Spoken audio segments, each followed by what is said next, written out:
Josh Hoover hits the portal. TCU still has a bowl game coming up, but we're going to talk about all of that and what comes with it on this episode of Frogs Insider. Hey, Frog fans, welcome into another episode of Frogs Insider. Jamie Plunkett here alongside Melissa Treebwasser. No Anthony Alabi this evening, but he will be back on soon. Shout out to everyone who has given us great feedback on Anthony on the show. We've really loved getting to know him and are excited to keep rolling with him on the podcast into the future. But it's just me and Melissa tonight, the duo, if you will.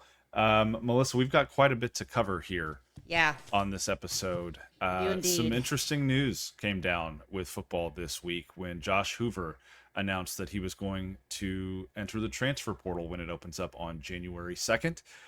Hoover obviously has his TCU degree in hand, still has one more year of eligibility.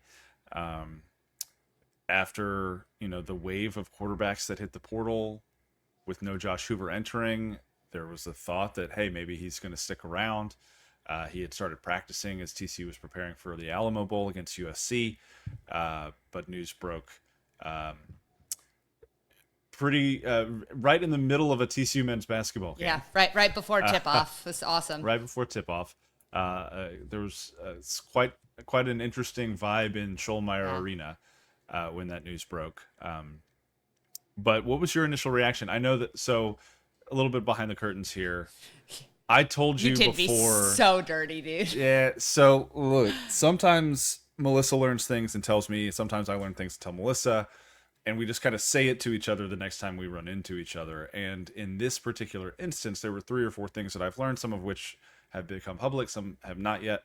So obviously we're not going to talk about the other pieces of this, but so I just told Melissa, hey, here's kind of what I've heard today, bang, bang, bang. And one of those things was Josh is hitting the portal. It's all but guaranteed at this point. It should come down here pretty quickly. Yeah. And it was, 35 minutes before the basketball game was supposed to start? It was sooner than that because I was literally heading down to the baseline to go get my photo spot. So it was like moments before. I had just gotten up there and sat down and got my computer set up, and you kind of tap me on the shoulder and you go, hey, and then you rip the Band-Aid off, as you so politely put it. I mean, look, and then I saw Steven yesterday at the women's game, and he was like, so how'd Thursday go for you? And I was like, shut up, Steven Johnson, shut up. Yeah, I mean, look, I don't think anybody that covered the team this year was necessarily surprised by this news. I think we all kind of had heard rumors that it was a possibility. I think we all knew that Josh was going to have suitors, much as he did a year ago. I think that there was a sense at his final press conference he was a lot more emotional than I think you would expect your quarterback to be if he was going to be playing another year at that university. I think that, Sonny openly talked about fundraising to keep Josh. And then you make a change at offensive coordinator and you realize how many of the guys he's close to are graduating. And it just all seems like that was to be expected in some regard. I think it's just when you're in college football and when you're not covering or following a team that is in one of those upper echelon blue blood teams or a team that's spending crazy money, if you have something nice, you expect that people will come and try to take it now. And that's just the way that it works. I don't blame Josh. I also think that we've talked pretty openly about maybe he's hit his ceiling at TCU for him and for the program. And with a new offensive coordinator that changes, that equation changes to some degree. But, the schools that we're hearing is potential landing spots and the number we're hearing around that. I can't say that I don't blame Josh for either securing life-altering generational wealth or having a chance to potentially contend for a championship.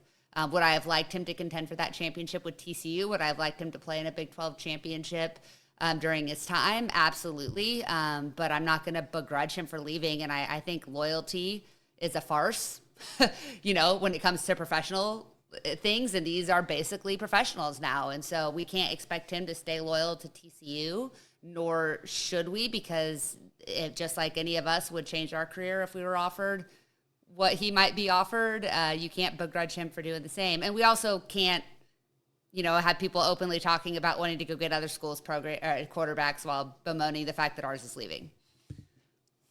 Yeah, I think you put that pretty succinctly. A couple of things that I will say, because I've seen, obviously, when something like this happens, when you lose one of the key players on your roster as a fan, you want to react and do all of the negative kind of things and say all of the negative. Well, he wasn't very good. Look, he led the Big 12 in interceptions this year, well, what's he going to do with this cattle ranch now, right? Like, everybody wants to bring up everything.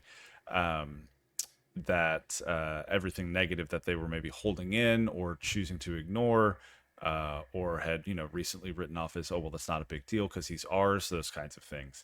But I will say this, because I've seen a lot of people trying to create a thread line or a through line with TCU and roster challenges over the last few years, when you say, okay, well, this is just another instance of TCU losing a big name player on its roster to another school, right? If you go back to last year with James Brockermeyer going to Miami, a couple years ago, Dom Williams going to Oklahoma.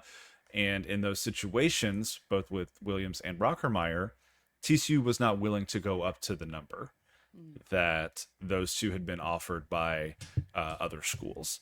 And so those two players, specific as specific examples, those two players walked, ended up at Oklahoma and Miami, both had really successful 2025s. In those instances, TCU was not willing to go up to the number. That was not the case with Josh Hoover, right? Like you mentioned, Sonny Dykes had openly talked about fundraising for Josh. I know that they had secured quite a bit of money for Josh. This was simply a situation and I have not had a chance to talk to Josh about it, but in this situation, my understanding from TCU's side is they did everything in their power to keep him. They made a competitive offer. And at the end of the day, with some of the turnover happening both on the roster and at the coordinator spot for Josh, with his degree already in hand, he felt like this was an opportunity maybe to go and get a fresh start somewhere else.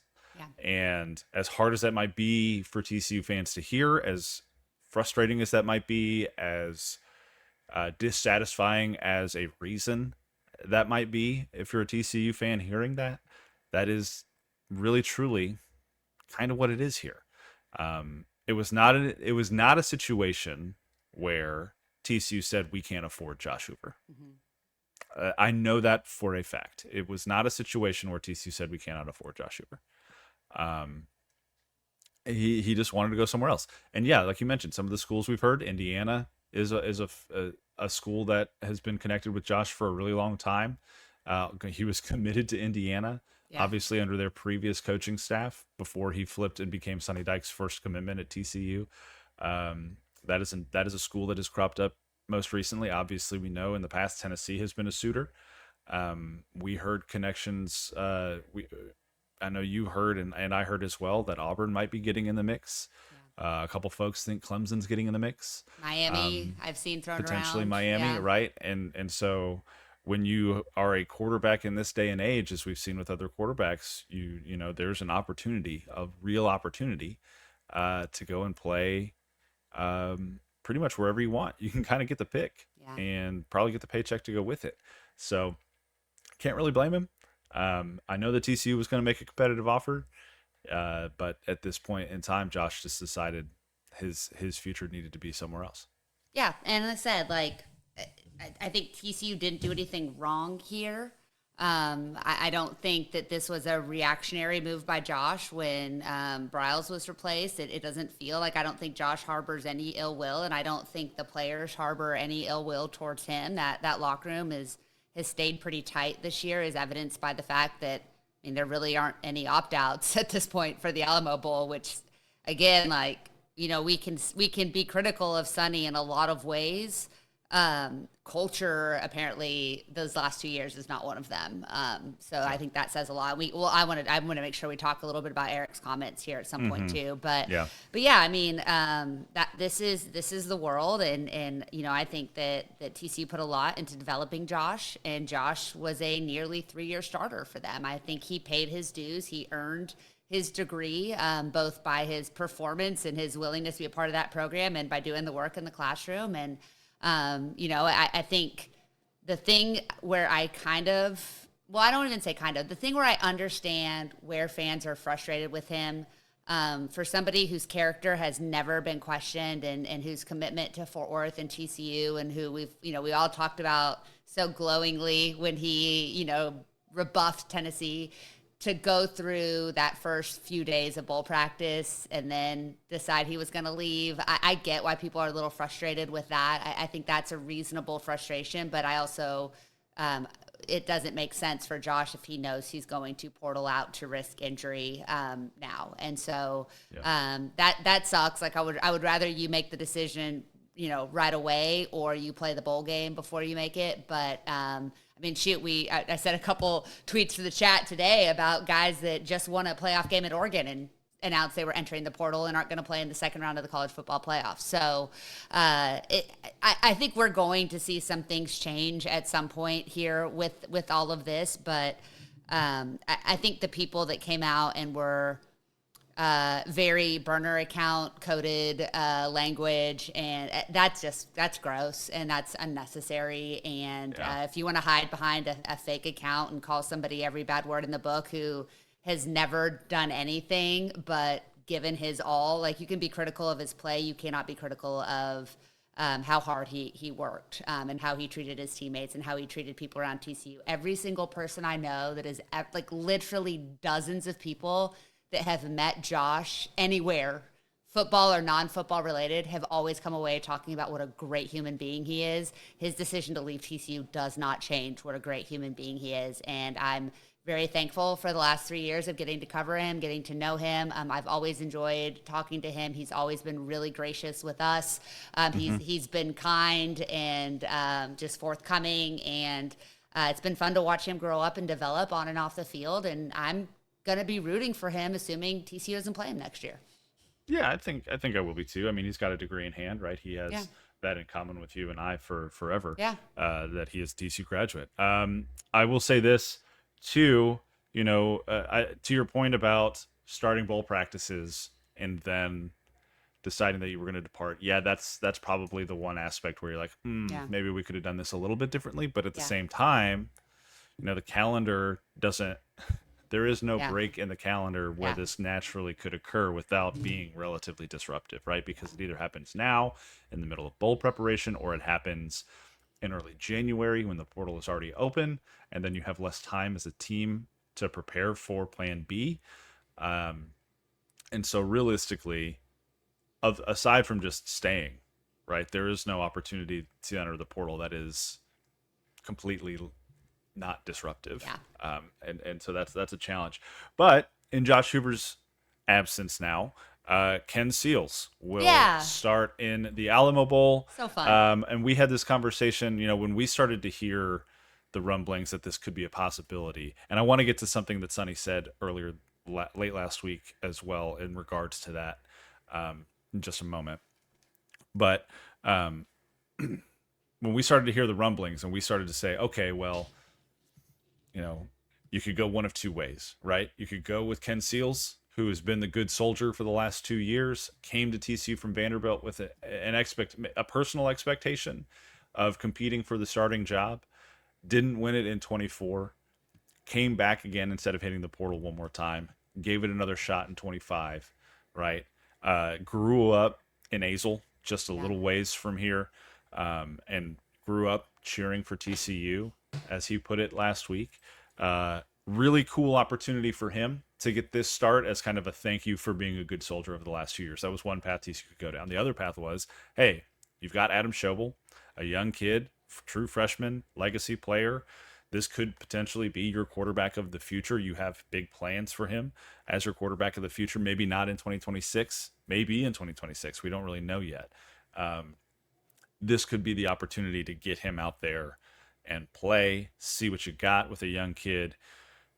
You're keeping Eric McAllister in this game because Eric McAllister has said multiple times on the record, I'm playing, right? TCU chooses to go with Ken Seals. And I know that there are some folks that are disappointed in that because they wanted to see Schobel, they wanted to see the future. But this is still a game that TCU is trying to win. right? And at this point, the coaching staff thinks Ken Seals gives you the best opportunity to do that.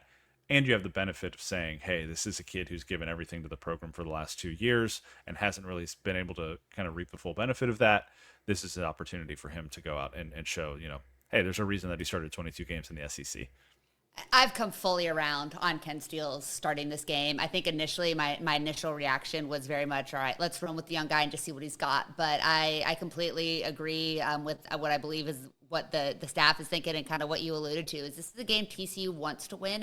It's a game, I don't want to say needs to win and that it's like make or break, but I think it is a very important game for the Horned Frogs. Sonny said multiple times in the last couple of years that bowl season now is basically the beginning of spring practice. It's the launch pad to the 2026 season for this program. And when you look at the things that have gone right this past season, the things that have gone wrong, and the things that are changing via portal and coaching and all the other things, this can be a very positive first step into next year because, it's not the New Mexico Bowl. It's not an FCS team. It is, no matter how many players opt out, it's still a ranked USC team that you're playing. And at the end of the day, that's what people are going to remember. And I think that's what the fan base will remember. And so you have a chance against one of the true blue blood programs, even if it's not, the USC of Pete Carroll, but still a great program to get a big win. And I also have fully bought into Ken. His press conference was everything you hoped it would be. Listening to a kid that has this opportunity. We've seen a backup quarterback be pretty magical in the Alamo Bowl before when he was thrust into a starting position.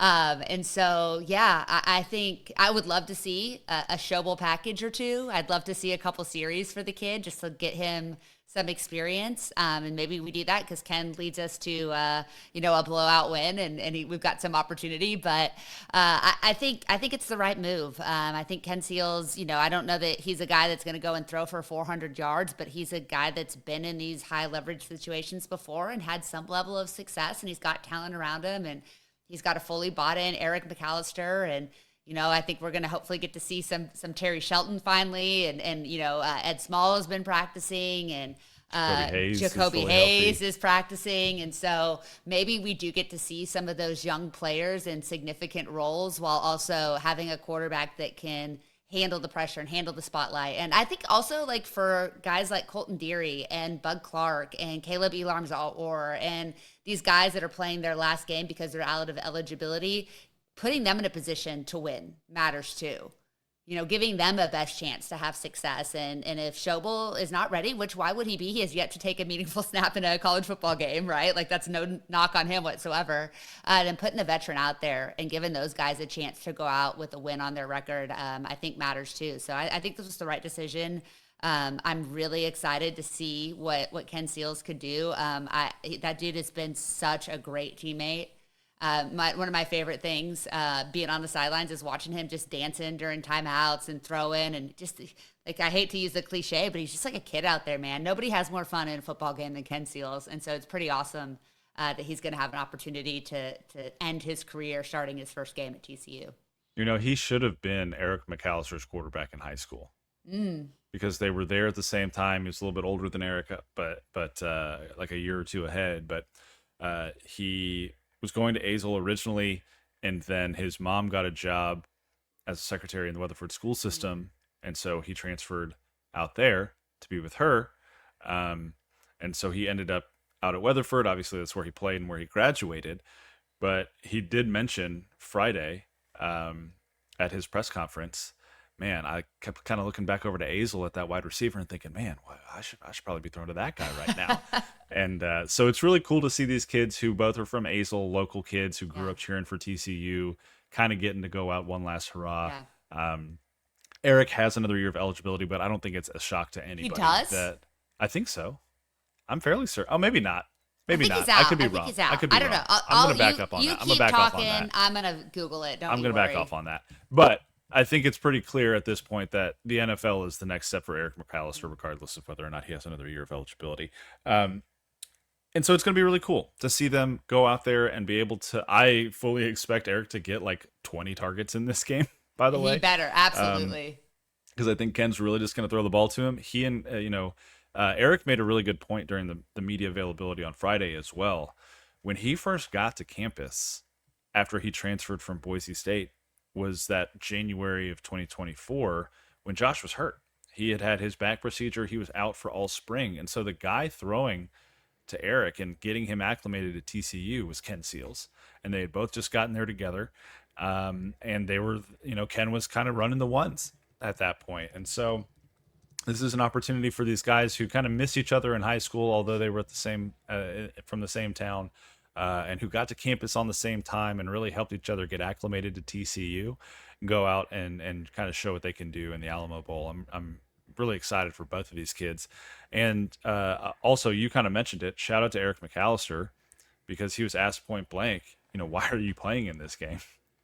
And when, he does not have to.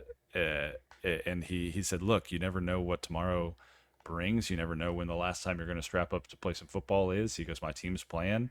My brothers are playing. They've relied on me all year. Why would I leave early? And like you said, in a world and in a sport where loyalty is highly overrated these days, it was really cool to hear Eric's comments in that regard. And by the way, Eric was the guy who, when news broke Thursday night of Hoover's departure, that the coaching staff called and said, hey, we're going to have a team meeting tomorrow morning. We're going to need you to talk. And Eric stood up in front of the team on Friday morning at that team meeting and said, I'm playing. And he goes, Ken Seals is going to be the guy that starts. I'm playing because I've got Ken's back, and I believe in Ken as a quarterback. And he goes, every single person in this room needs to do the same thing. And, that's one of the things, right? That I think that's one of the reasons why we haven't seen hardly any opt-outs outside of Josh hitting the portal, is because these guys, like you mentioned, really have a strong bond and a really good culture. And Eric McAllister has been one of the driving forces behind that for the last couple of years. Eric is a redshirt senior, so this is his swan song. Cool. Yeah. I think it's really cool. Eric has made some mistakes off the field in his past, and I think for him to, that's what this is supposed to be. It's become something entirely different, but to see a kid who, not anything major, but did some dumb stuff, and didn't always handle that well, to watch his growth, his maturity, both on and off the field, the way that he carries himself, the way he's become a leader. I think Eric had something to prove to the NFL this season, in that regard. And I think that he has more than proved it. And I think that him being the one that the team turned to, and him being the one that said, I believe in this guy and I'm going to play, just speaks volumes about the way he's been poured into, both around TCU and the other people in his life, and how he's bought into that and how he's been coachable in those aspects. I just was so impressed when we got a chance to talk to him at Big 12 Media Days. You could just sense that he understood that he needed to showcase the person he really is. And I think we really saw the best of him this year. And that translated into a ton of success on the field. He had very lofty goals, and he's going to come pretty dang close to meeting them if he gets 20 targets on a week from now, which I fully anticipate. I'm proud of that kid. I mean, I think for fans, 90%, 95% of your interaction is what you see them do, between the hash marks. We get a little bit of a chance to see them outside of that. Not a ton, but a little bit. And I think media days is when you spend so much time with those guys during that day. And so you definitely develop, more of I always feel like their mom or their big sister, right? But I'm just really proud of him, and I'm proud of what he's been able to accomplish. And I think he's going to have a really long NFL career. And that moment to me it just says so much about him and his growth. And, I hope he has 250 yards and 4 touchdowns at the Alamo Bowl. I really do. And I think he might. If I'm Ken Seals, that's what I'm targeting. That's who I'm going for. Well, if he has 250 yards, he breaks Josh Doxson's all-time single-season record. How much does he need? He is 206 yards away. I am quite certain that Sonny Dykes and the play callers will be aware of that. They are aware of that. They're also aware that he tied in the New Mexico Bowl the TCU program record for receptions in a bowl game with 8. That's right. He had all of those in the first half and then did not play in the second half. Yeah. And so there is a real opportunity, I think, for Eric to leave another mark on TCU's program from a performance standpoint. He's clearly already left one on the program from a culture standpoint as well. So cool to hear that from Eric. Cool to hear from Ken as well. And the Frogs still have a bowl game coming up December 30th, and Ken Seals and Eric McAllister are going to be two of the guys leading them out onto the field, which will be very fun to see. Yeah. This also leads us into the next question, though, Melissa, of what happens at quarterback moving forward for TCU. And Sonny originally was supposed to meet with the media on Monday, the day that this podcast is coming out. Obviously, the news of Josh leaving on Thursday with media availability for players on Friday. The internal team at TCU made the decision, I thought smartly, to say we're not just going to roll players out there Friday like nothing happened to the media. Sonny needs to come out and say something. And so Sonny on you, Kyle. Sonny met with TCU media on Friday. And said that they were surprised by Josh's decision to enter the transfer portal. He said Josh called him and had a conversation on Thursday before the news broke. And so he let Sonny know by phone call that he was going to be hitting the portal. But Sonny said they didn't see it coming, like he had been practicing for the bowl game. And so I asked, I said, in a day and age where this can happen without warning, how prepared are you at quarterback going into 2026? Like, are you going to hit the portal? What are you going to do? And he said, one thing you have to do in this day and age is be prepared for anything. And so he said, we've been scouting quarterbacks that could potentially hit the portal all season long. They've got their list of quarterbacks they like that have already hit the portal that they've started reaching out to and communicating with. They've gotten feedback from Gordon Samus, the new offensive coordinator, who's currently up in Storrs, Connecticut, helping getting UConn ready for the Fenway Bowl on the 27th. But he and Sonny have been in constant communication. They talked for a long time on Thursday night, Sonny said, and have started talking about what the quarterback situation could look like for 2026. They're going to go get a quarterback with experience. Yeah. They're going to go get a guy who has started before, and that will be the quarterback that comes in the spring and then competes with Adam Schobel for that starting job. But the biggest thing that Sonny mentioned was you got to get someone in who has experience and understands how to, absorb a playbook, because he goes, by fall camp, we can't be out here with a new coordinator and a new quarterback still trying to figure out kind of the basics of what this offense can and can't do. So they're going to go get an experienced veteran. They're going to go get someone who has executed at a high level, doesn't commit a lot of turnovers, and we'll see who that ends up being here in the next month or so. But this is something that while TCU maybe wasn't expecting, they were absolutely preparing for. Yeah, and I think the way, and I listened, I wasn't at the press conference, but I was able to watch the video. I think that when we say surprised, I don't think it was shock. I think it was just the timing, and I think they thought that they had done what they needed to do to keep him. Like, it did not come out of left field, and I think we've heard Sonny talk about it, and Ryan Dorchester, you guys got a chance to talk to him too, You're ridiculous in this day and age if you aren't always planning for the worst, right? And so I think they constantly are evaluating guys that they are in the portal or that might go into the portal. I mean, they signed the offensive lineman from Oklahoma State, right? Like they're always aware of what's going on around them. There's some really interesting names in the portal. I know that there are a lot of people that would love to go get Sam Levitt or Rocco Beck. That's not what I see this being. I don't think they're going to go try to sign a $4 million quarterback at this point. I think you're invested in Schobel to a degree, for sure, but that you, like you said, you need to bring in somebody that has gotten snaps. So I know a lot of the popular names, the kid from Old Dominion, the kid from Harvard. Colton Joseph and Jaden Craig. Yeah. Yep. I know that those are names that I see a lot of people talking about on social media and on Horned Frog Blitz. Obviously there's been a lot of discussion over that. You guys are going to have such nice lake houses. I'm so excited for you. I'm still waiting for my first one. Yeah, Jim is it's all coming. the lake Yeah, houses he's right got like 20 at this point, JC. Give it up, man. But yeah, I think that you're going to see not one of those big, bright, and neon lights names, but a really capable, competent guy that can come in and execute what Samus wants to do, that values protecting the football, that can probably have a little bit of ability to use his legs, but not, I don't think we're going to see necessarily, I don't think they need a true dual threat, but they need a guy that can at least pick up a first down, when it's 3rd and 6. So I think I'm intrigued. I don't think we're going to get a big splash, but I do think that you'll get a guy that can help make sure that TCU can be competitive in 2026, because the thing that cannot happen this year is TCU can't go 4-8. They can't fall off the cliff. They need to compete, and this is a big blow to their ability to do so, for sure. No matter what you think of Josh, you have a 3-year starter that you expected to be a 4-year starter that's not going to be there, and you have a new offensive coordinator, and there could still be dominoes to fall, obviously, like the portal opens January 2nd. TCU has a lot of depth, young guys at the running back and the wide receiver position.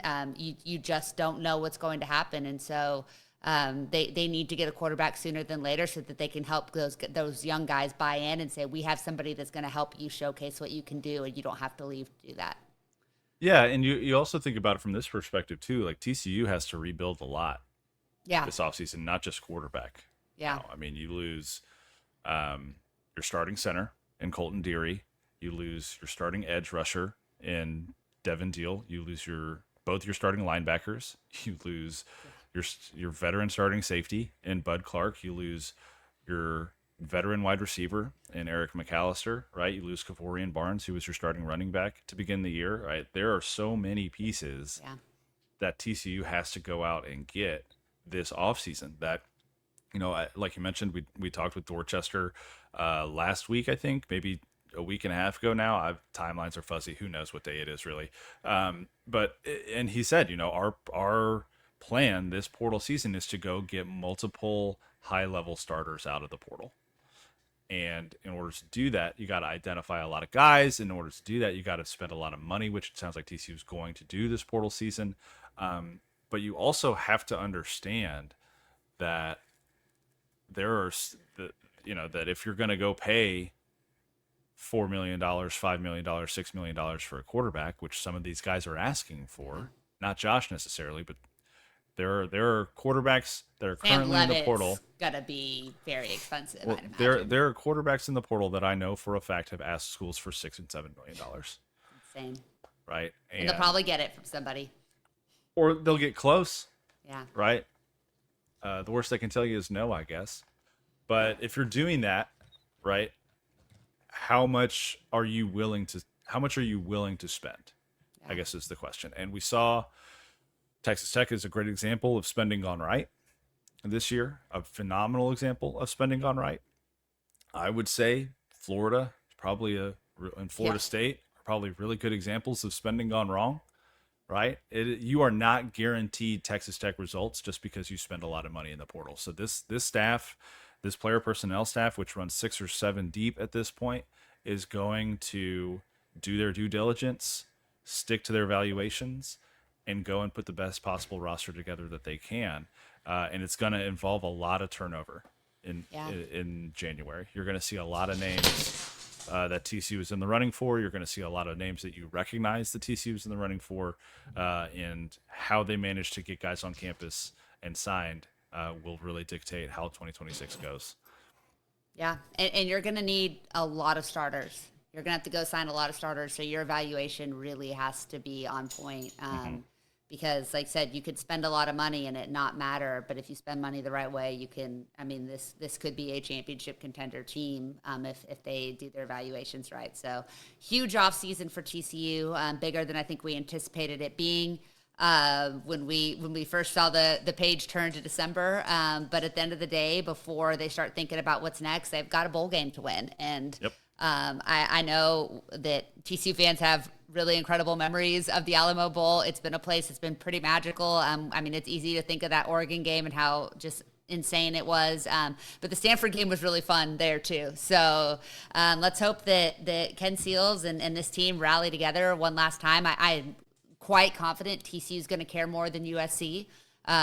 just based on just that there's still a little bit of that underdog mentality. So it's still going to be a good challenge, even with SC, having 10 players opt out or whatever it is. They still have a really damn good quarterback. They have a really great offensive mind. It's not going to be a gimme. Even before Josh opted out, that was going to be a tough game. I think TCU's still the underdog in this one by several points. So I'm excited about it. I think it's going to be fun. San Antonio is an awesome host city, so I'm looking forward to it. But my initial reaction was like, I think I got a little shine taken off, but the more I've gotten away from the news, the more excited I've gotten to be to see what TCU can do. Absolutely. Speaking of what TCU can do in other places across TCU's athletics department, TCU women's basketball is now 13-0. They are 1-0 in Big 12 play after Saturday's win over Kansas State. And Melissa, I obviously didn't make it to the game Saturday, but I did watch most of it. And it just seems to me like this basketball team, like they didn't get off to a great start against Kansas State. It was close there in the first quarter, close for a little bit of the second quarter as well. And then it's just they found another gear. And it seems so easy for this team to find another gear right now, because we've seen slow starts, we've seen kind of some hiccups here and there as this roster still gets to know each other and really gel.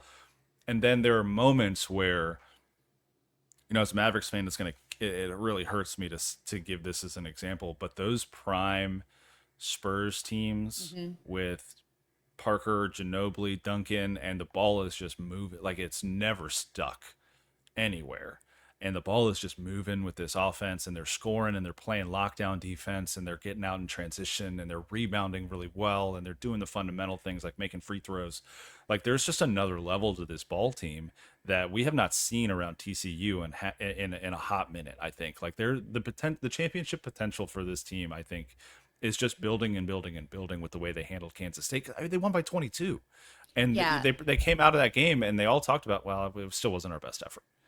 Well, look, I'm going to say a couple things. It's funny that you should bring up San Antonio, because our friend Nick actually asked Mark about how many international players he has on that roster, and Mark mentioned San Antonio and how that's the team that he kind of grew up cheering for and that he loved. He loved the style of play, and so he's absolutely modeled his recruiting and his execution philosophy after those Spurs teams for sure. And you can see it, like you mentioned, like the way the ball moves around, the defense, all of those things.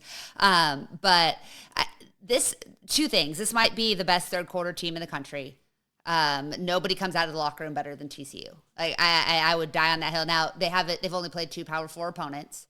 And they played a good Richmond team that has one of the best players in the country, Maggie Dugan, but they haven't really been tested. But every time they come out of the locker room, they just look like a different team. And I keep asking them about it because I feel like there's maybe something magical. Maybe they drink a potion, like what is it from Space Jam?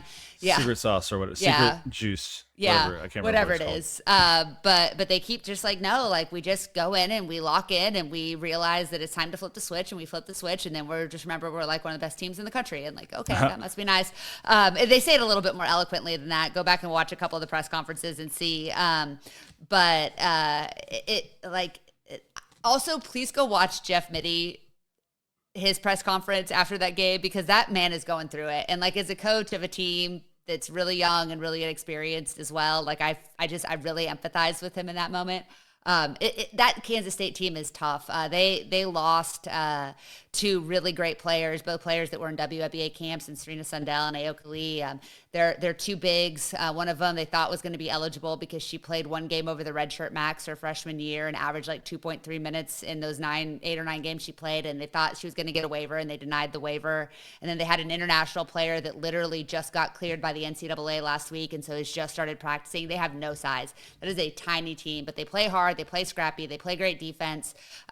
They tried to do what they did last year in beating TCU in Manhattan, and that they switched the pick and roll, and that worked against Haley because Haley's a little bit smaller. She's super physical, but they were able to kind of smother her in the paint a little bit.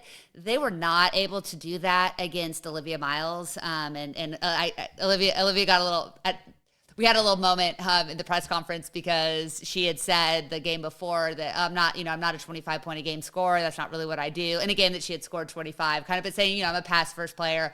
And so my first question to her was like, so Olivia, last game, you said you're not a 25 point game scorer. And you're right, because you scored 29. And she was like, I knew you were going to call me out on that. And, but when they switched, she was like, I am so much quicker than who was switching off of me. And she just, it was a layup show. Like, it just was the layup line, uncontested scoop shots, like ridiculousness. And in a game where, I was like, oh, they did not play well, and they only shot 52% from the field. And then I watched the men play today and realized that if that's a bad shooting night for the women, they're in pretty good shape.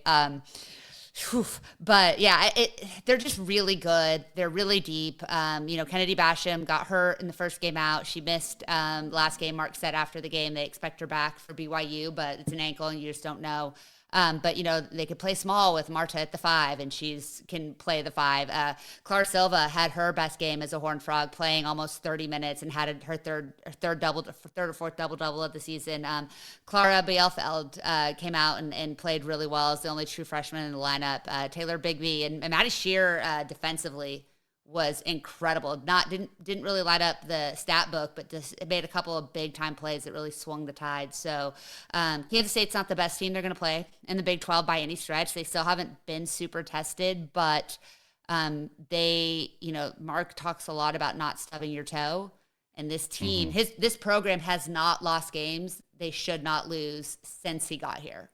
Yeah. Like, they have not had a bad game against a bad team in 3 years. I guess you said, to borrow a phrase from our friends at the Solid Verbal, when you're clunkers, right? Like, even when you aren't playing well, just come away with a win, and then you can figure it out and a 20-point win against a right? conference Yeah, foe. it's hard to call this one a clunker because you win by 22, like you said. Miles with 29 points, also 8 rebounds and 4 assists, a couple of steals. Marta Suarez, 20 points and 8 rebounds.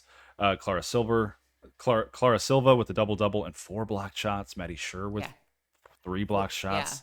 Yeah. Dono Hunter, a little bit of a quiet night statistically, but again, you're asking her probably to defend everybody's best guard night in and night out. And so she's doing that for you. But this team, it's just so impressive what they've been able to do to this point this season.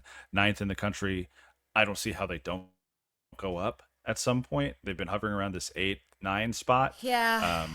But I guess as they get into Big 12 play and start beating Big 12 opponents, that ranking will likely go up. They're not going to get challenged. At BYU, at Utah is a tough 2-game swing, but Oklahoma State is going to be their first real test since NC State. Yeah. They've got at BYU, at Utah, home against Oklahoma State will be a really good challenge. Home against Arizona State, who's off to a great start this year. They're undefeated. With a new first year head coach there. Look, I'm going to throw this out there for those of y'all that don't think you like women's basketball. Go ahead and Google Arizona State's coach, and then pack the Shawley. I just got to throw that out there, just for you gentlemen that don't think you're a fan of women's basketball. Google her, pack the Shawley. That's all I'm going to say. Listen, I want that arena full. I will pander to the basest level of men if that's what it takes to fill the arena. She's very pretty. She's very pretty. She's very pretty. Moving on, they're at West Virginia, then home against Arizona, and then they go on the road against Ohio State, who is ranked currently. But yeah, there's a stretch here through January, middle of January, for TCU to show, hey, the first 13 games of the season weren't kind of this fluke, soft schedule. That's not why we're winning like this. We're actually legit. And I asked you a couple of weeks ago, is Olivia Miles the best basketball player ever to step on the court at TCU? And all she's done since I asked you that question is say with her play over and over and over again, yes. And also, I was having this conversation with a couple people the other day, and we had this conversation a couple shows ago about Olivia Miles only happens because Haley Van Lith gets to TCU. I think it's also really important to remember Haley Van Lith happens because Jaden Owens happened. She was at the game a couple games ago. The Baylor point guard who was here in Mark Campbell's first year alongside Madison Connor and Sedona Prince was the first injury out of all those injuries with her torn ACL against Houston, I believe, in their first Big 12 game or second Big 12 game, something like that. She was as legit a point guard as they come. Yeah. We just didn't get to see the fullness of that because she tore her ACL. And so now, I mean, we're looking at a trend line for Mark Campbell that goes all the way back to the very moment he got here of Jaden Owens, Haley Van Lith, and now Olivia Miles at that point guard spot. And if you can go find a point guard like that every single offseason, you're always going to be an Elite Eight caliber, if not Final Four national championship caliber basketball team.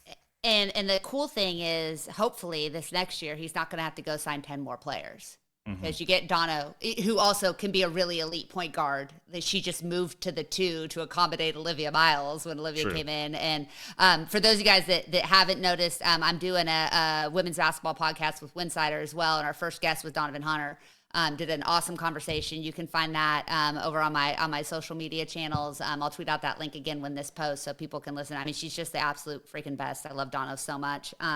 But, she can slide back in and be an elite point guard. And now that she's shooting over 40% from 3, that just puts another aspect to her game and is one of the best defenders in the country.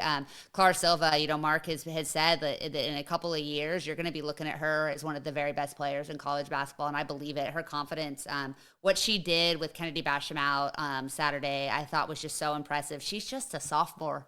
She's so young. And she didn't play a ton at Kentucky her freshman year. So she's really just starting to figure it out. CB, Clara Belfeld, I'm butchering her name. I'm so sorry, Clara. That's why I called her CB in the press conference last night. But, she's just a freshman and is getting rotation minutes. So while you're still leaning heavily on Maddie and Olivia and Taylor Bigby and Kennedy Basham and some of these more veteran players, you still have a young nucleus you can build around and a proven system that players want to be a part of. And, Marta Suarez, we're giving a ton of credit to Olivia, rightfully so. Arguably one of the best 2 or 3 point guards in the entire country. But Marta, those two together, I think are so, you're just cracked your neck so loud. We could hear it. Good. Yeah, I'm so happy for you. But Marta is elevating herself to be a potential first round draft pick. Like that, that'll play. People are going to see that, be like, oh, that's where I want to be. And so it's going to be really interesting to see what this team can do in conference play. That at West Virginia is going to be a tough game. Texas Tech is undefeated and knocked off number 15 Baylor and Waco. They just ended a 31-game losing streak to the Bears. They're legit this year. I mean, it's not going to be a cakewalk, but I think TCU and Iowa State are clearly the 2 best teams in that conference right now. They're going to have a target on their back all season long. They certainly are. They certainly are. Someone who maybe doesn't have a target on their back, but will be targeting opportunities to improve their standing throughout the rest of the season is TCU men's basketball. Rough start with the loss to New Orleans. A couple other tough losses in close games to Notre Dame and Michigan. But realistically, this is a team that I think offensively, for the most part, has been what we have hoped for it to be, outside of maybe the 3-point shooting, which is not as good as it needs to be, frankly. But they are 9-3. They've won 7 out of their last 8. They take down Florida A&M 80-56, a game that they were losing by 4 points at halftime, in one of the most miserable first halves I think I've ever seen. And I didn't have the chance to be at this game either because we were in Dallas doing Christmas stuff. But the thing with this basketball team, and it seems like a perpetual challenge for TCU men's basketball, is how are they going to find some sort of success that is sustainable over the course of Big 12 play? Because when you shoot the 3 ball in the second half, like they did on Sunday, they're going to be in a lot of basketball games. But when you shoot it like you did in the first half, and you struggle to rebound like they consistently do, and you lose cutters on the baseline like they do relatively frequently still, you're going to have a lot of games where all of a sudden you look up and you're not losing to Florida A&M by 4 at halftime. You're losing to Arizona by 24 at halftime. And that's not a sustainable thing for this program. And I want to talk a little bit about this Florida A&M game specifically because there were a couple guys who had really good games. One that was a little bit surprising, I think, to folks. But, we've sat in these press conferences after basketball games, Melissa, this year. And going back to the offseason, we've had conversations about their height and the lack thereof. They're the 355th tallest team in college basketball and D1 college basketball this year. They obviously won the rebounding battle against Florida A&M by a number you would anticipate for being a Power 4 team against Florida A&M. But That's Charlie Ward's Florida A&M, though. Jamie Plunkett, Heisman winner. one of my all-time favorite Crazy, athletes ever. crazy story. Won a national championship and a Heisman at Florida State, and then said, "Yeah, I think I'd rather go to the NBA." And played for and the then Knicks. had like a 12-year career in was the a NBA. really good player. And now coaches Florida A&M. Yeah. But it's one of these situations where we've heard so much this year about foul trouble and rebounding, especially front court foul trouble and rebounding. And yes, the injury to Malik Diallo has a lot to do with that. You weren't anticipating him tearing his ACL 13 minutes into the season. Like, that's just not something you can account for. But what you can account for is, hey, we've got a lot of spots to fill on this roster. We just lost Ernest Uday. Do we want to hand the reins over to a freshman who averaged 7 minutes a game last year? And the only other guy we're going to go get in the portal is a guy who's 6'9", who didn't start at Florida International and has not played, by the way, in like the last 4 games. Yeah. And so now, I mean, you've got 2 guys that stand 6'8" on the roster. I think maybe David Punch is listed at 6'9" on the roster. Neither of them are really that between him and Xavier Edmonds. The women might have an average taller height. They legitimately. They might. They legitimately might. And all we hear in postgame is rebounding. And you had the opportunity this offseason to address that. Yeah. And you didn't do it. It doesn't help that Lataras Lelevicius missed this game with an illness. And so Tanner Toulson starts. You lose a lot of height there. But it's so interesting with this basketball team that they have the same struggles. And we hear about the same struggles, and it just I don't, it's like it feels like they're banging their head against the wall a little bit there. But they got the win. RJ Jones, hadn't seen much of him this year. Yeah. Scores 14 points in 16 minutes, takes minutes away from Jace Posey a little bit, goes 4 for 8 from behind 3-point line. Really sparked things for the Frogs there in the second half with his shooting, and was the reason that they were able to clear Florida A&M and ultimately win by, 24, something like that. Didn't cover, but won by 24. Yeah, I mean, we've heard Jamie talk a lot about how Bug and RJ and Ashton have been so good in practice and consistently shown up, and how he needs to do a better job of getting them into games, giving them opportunities. The problem has been is that they're not experienced because he hasn't played them, and they haven't been able to pull away from teams. And so there hasn't been a ton of opportunities in games to give them experience where there's not, it's not a high leverage situation. But at some point as a coach, you have to recognize what your deficiencies are. And we know rebounding, and there's only so much you can do about that when it comes to, you can't sub in more size, but shooting has been a problem with it. You thought that they'd shoot better than they have. I thought they'd shoot better than they have. Jamie Dixon thought they'd shoot better than they have. Well, you give RJ some run today, and he looks like a guy that can shoot it. Now, we've seen a lot of these guys spark for a game or two. It's got to be consistent, and it's got to be consistent against higher level competition. But I thought that he was a really nice spark. He played really well. Obviously 4 for 8 from 3, like you mentioned. Defense is going to be the key that gets guys on the court. That's why Jace has kind of had that opportunity. And Micah, even though he wasn't super efficient offensively, was impactful defensively as a playmaker today. And he's going to stay on the court because he's also got size. But, again, like going into the season, we knew the flaws.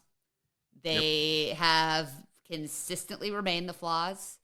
They can't change the roster right now. That's not going to be a possibility. And they have struggled against teams that this is 2 games in a row. They've been trailing at half to teams they should not be trailing at half to at home.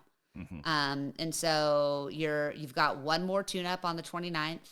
It might be just me and TCU basketball in that arena on that day, because everyone else will be in San Antonio, I'm sure. But Big 12 play life is gonna come at you fast in January, and so I think I love the way they play. I love how they defend. I love the scrappiness. I love the attitude that they play with. I think they play really good team basketball, but at the end of the day, they're going to have to make shots and they're going to have to get boards if they want to win games in conference play. And I'm not saying that they can't do that or they won't do that, but it's going to be hard to do that game in and game out for, the next 8 weeks of the season. Yeah, I mean, we've seen the highs, right? Those wins over Florida and Wisconsin are things that you can't take away from this team. And those are two of the tallest, best rebounding programs in the country this year, right? So we've seen the vision because they shot really well in those games. They were tough. They battled the hell out of both of those teams defensively. I mean, they were great in those games. Yeah. We've seen them push Michigan to the brink this year. We've also seen them not be able to close out against teams like Michigan and Notre Dame. Yeah. Obviously, the New Orleans game was a disaster to start the season. And so this team is it's still seeking some consistency, I would say. And the shooting definitely has not been there like any of us anticipated, especially when their stated goal was we're going to get better as a shooting team this offseason. Yeah. And so, it's I don't know. I'm starting to build some conspiracy theories around shooting in Schulmeyer. Like, there's got to be some sort of sightline issue, right? But only for the men's team because Madison Connor shot the lights out of the ball last year, and only for TCU because sometimes men's teams, right, like we've seen in the past, have come in. Trey Young. Who was that kid? Austin Reeves. God. Reminds Who was that me. kid last game or 2 games ago, whatever it was? Oh, yeah, the kid for Incarnate half. Word who had 8 set a career high for most 3-pointers made in a game. Yeah, I don't know what's going on. Are they using dribble goggles in practice and forgetting to take them off? Maybe that could be the issue. I don't know, Melissa. I don't know. But they got to start hitting these shots because realistically, half the time this season, and this was we saw this a little bit last year, but this year we're seeing a ton of situations where the ball moves well, guys are doing what they're supposed to do on offense, the shot is created with nobody around them, and they just miss. Yeah. Right? Like, the offense is working to the point where they're getting the looks that they want most of the time. There's a little bit of over dribbling, which Jamie Dixon will always tell you about. Because that's one of his pet peeves. I don't know how much you got to watch it, but could you hear him on the broadcast? You could hear him, and Brian even mentioned it too, I think, is that you could hear him yelling, first open man.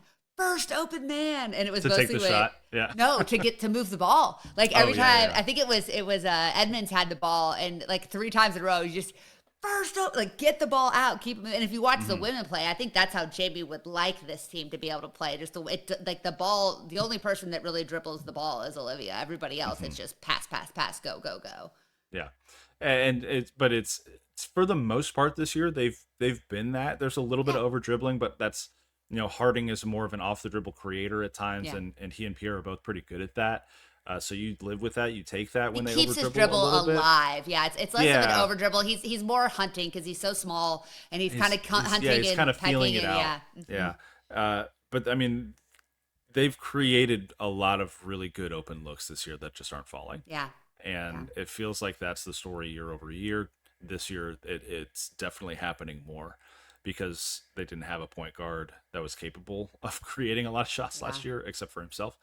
And sorry, that was rude. That was low. That was a low blow.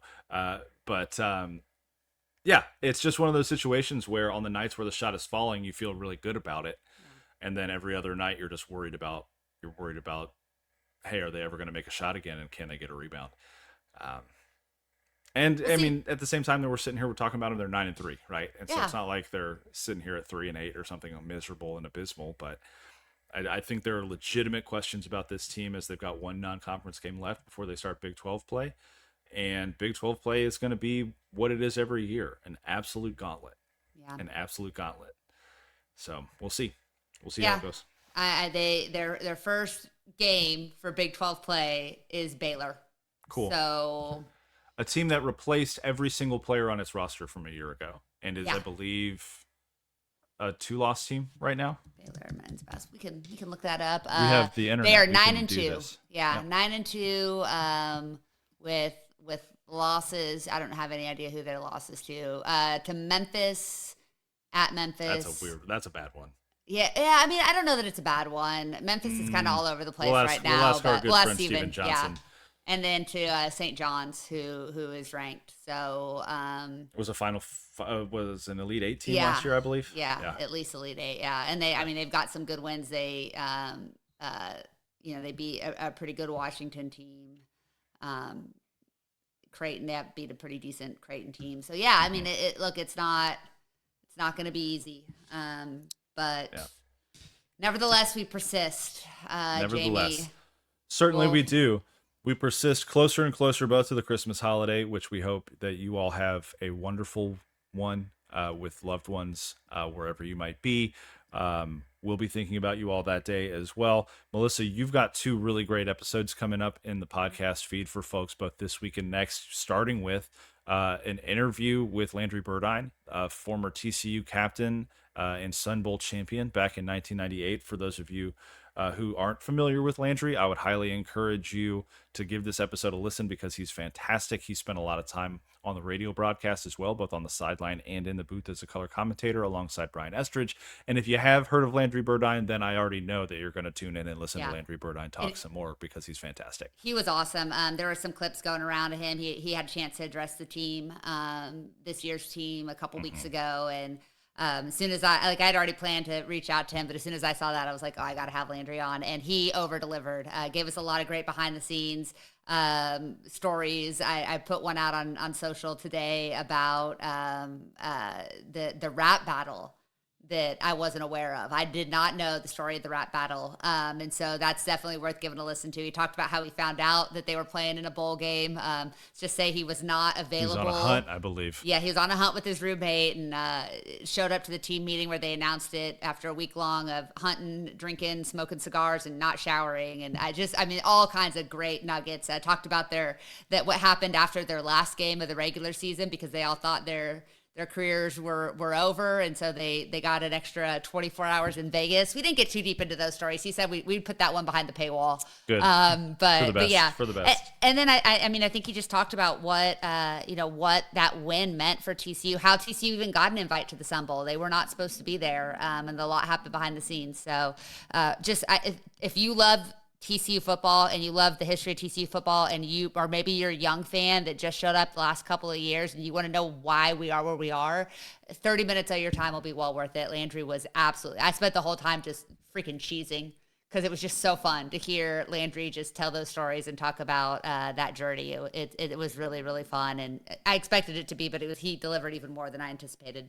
So good. You'll want to give that a listen. And then obviously the final from the other sideline of the 2025 football season will occur closer to the Alamo Bowl with a USC beat writer. We won't spoil who that is quite yet because I know Melissa's working hard on that. Yeah. Hopefully on the 28th, we'll be dropping that. 28th or 29th. We'll get you something to listen to on your drive down to San Antonio. Sounds perfect. And then you can meet back up with us right after the game for the Frogs Insider postgame show. One last ride. We'll all be there, right? What a sweet treat that has been this year. We will all be there. You, me, Steven, and Jeremy Clark getting back together one last time to recap a TCU football game. Might have a special guest join us as well. Yeah. So look forward to all of that. That's what you can expect for the next week and a half or so in the Frogs Insider feed. Merry Christmas. Hope everyone has a wonderful holiday. Hope you're going to get down to San Antonio and support this team. I know I've seen a lot of folks upset that Josh isn't playing and is leaving, and that may be dictating whether or not they're actually going to go to this football game. If you bleed purple, get to this football game. Yeah. Right? Regardless of who the quarterback is. If you were there against Oregon when Bram took over, get there again, right? Get there again. This is Frogs Insider for Melissa Treebwasser. I am Jamie Plunkett. Until next time, go Frogs. Go Frogs.